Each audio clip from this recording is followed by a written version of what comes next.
Good evening, guys, and welcome to Storyteller's Corner for Monday, the 17th of August.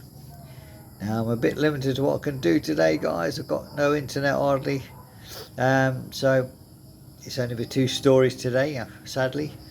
Well, it's not sadly, we still like our stories, so this is our evening story, The Corner Table, The Coffee Shop Romance, and it's chapter 22. The question in the lantern light. What question is that? Let's find out. So, autumn returned almost without anyone noticing. The window boxes outside Whitmore Books and Coffee had overflowed with amber chrysanthemums. Cinnamon candles flickered on the shelves, and the corner table had become the most requested seat in town. There shall be a waiting list, Oliver joked. There practically is, Margaret replied. Daniel laughed. I'm beginning to think we should put up a little sign. Emma tilted her head. What would it say? Daniel smiled. Reserved for Hope. Emma squeezed his hand beneath the counter. I like that. Business was thriving, but life had become beautifully ordinary. They opened together each morning, closed together each evening, shared sandwiches behind the counter, argued, playful over which biscuits belonged beside the tea. Emma insisted on shortbread. Daniel defended chocolate digestives with surprising passion. Arthur declared them both wrong. Ginger biscuits, he announced. The debate is over. No one listened to him, though. On Thursday evening, after book club had ended, Margaret quietly slipped a small envelope into Daniel's apron pocket. Don't open it until later. Daniel looked puzzled. What is this? What is this? A little advice. She winked. You'll know when. Hours later, after locking up the shop, Daniel unfolded the note. It contained only one sentence. The best stories deserve brave endings and brave beginnings. He read it twice, then smiled. Margaret, he whispered to himself, you're impossible. The truth was, Daniel had been carrying something else in his pocket for weeks, a tiny velvet box. He brought the ring nearly a month earlier, not extravagant, not flashy. A delicate gold band with a small sapphire surrounded by tiny diamonds, the same deep blue as the scarf Emma had worn the day they first met.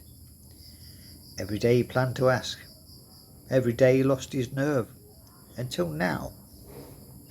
Saturday evening brought the town's annual Lantern Night Festival. Hundreds of glowing lanterns lined the streets, musicians filled the square with gentle melodies, and families gathered as darkness settled over the rooftops. Emma stood outside the shop watching children release paper lanterns into the evening sky. They're beautiful. Daniel looked at her. They are. But he wasn't watching the lanterns, he was watching her. Later, they walked towards the old rose garden. The ancient oak tree stood waiting, its leaves glowing softly beneath strings of hanging lanterns. The same bench remained beneath its branches, the same place where they shared their first kiss. Emma smiled. It feels like coming home. Daniel took a slow breath. So does this. They sat quietly for a moment. The distant sound of music drifted through the cool evening air. Lanterns gently overhead. Daniel reached into his coat pocket. His hands were shaking. Emma noticed. She said, Are you cold? He laughed nervously. Something like that. She turns towards him. Daniel? He stood. Then, before he could lose his courage, he knelt on one knee before the old oak tree. Emma's eyes widened. Her hands flew to her mouth. Daniel opened the velvet box. Inside, the sapphire caught the lantern light. His voice trembled. The first time I saw you, you were looking for an empty chair. Emma was already crying. You sat across from me. He smiled. You believed in my writing before anyone else. You helped me find my courage. You became my best friend, my great adventure, my own. He took a steady breath. Emma Collins. The lantern danced gently above them. Will you marry me? For one heartbeat she couldn't speak. Then she laughed through tears. Daniel! He looked at her hopefully. She nodded again and again. Yes, yes, I will. A tear slipped down her cheek. Yes. She threw her arms around him before he had even finished slipping the ring on her finger. It fits perfectly. From somewhere behind the edge came sudden applause. Emma jumped up. What was that? Margaret stepped out laughing, followed by Oliver, Arthur, Edith, Grace, Tom, Henry Whitmore, even several regular customers. Daniel groaned. You're new. Margaret grinned. We've known for 3 weeks. You've been hiding behind an edge? Oliver raised a hand. In fairness, he pointed, there was snacks. Everybody burst out laughing. Emma wiped away happy tears. You planned this? Margaret smiled. No. She looked at Daniel. He planned the proposal. We simply made sure the people who love you most were close enough to celebrate. Arthur cleared his throat dramatically. I believe this is calls for poetry. Everyone laughed. Perhaps later, Grace interrupted. Let's let them have their moment first. As the celebrations continued beneath the glowing lantern, Daniel and Emma stood together beneath the old oak tree. She looked at the sapphire on her finger. It reminds me of my blue scarf. Daniel smiled. I was hoping you'd notice. She laughed softly. You remember everything. I remember the important things. Emma leaned her forehead against his. Do you know what my favourite part is? What?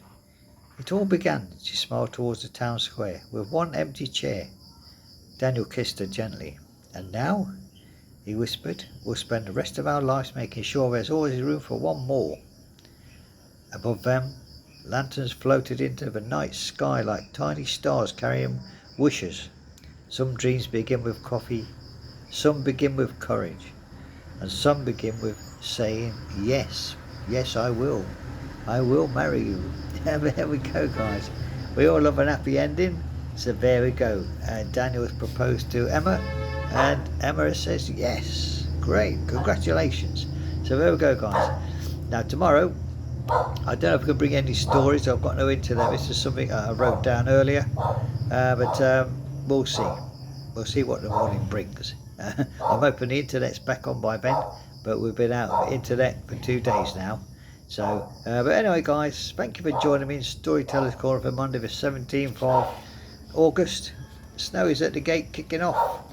Enemy at the gate. I don't know, but he's a little guard dog. Anyway, guys, I better go now. So, thank you for joining me, and have a pleasant Monday evening. It's a brand new week, full of brand new grace and mercy from God. Amen. Take care now. Have a lovely evening. Bye bye.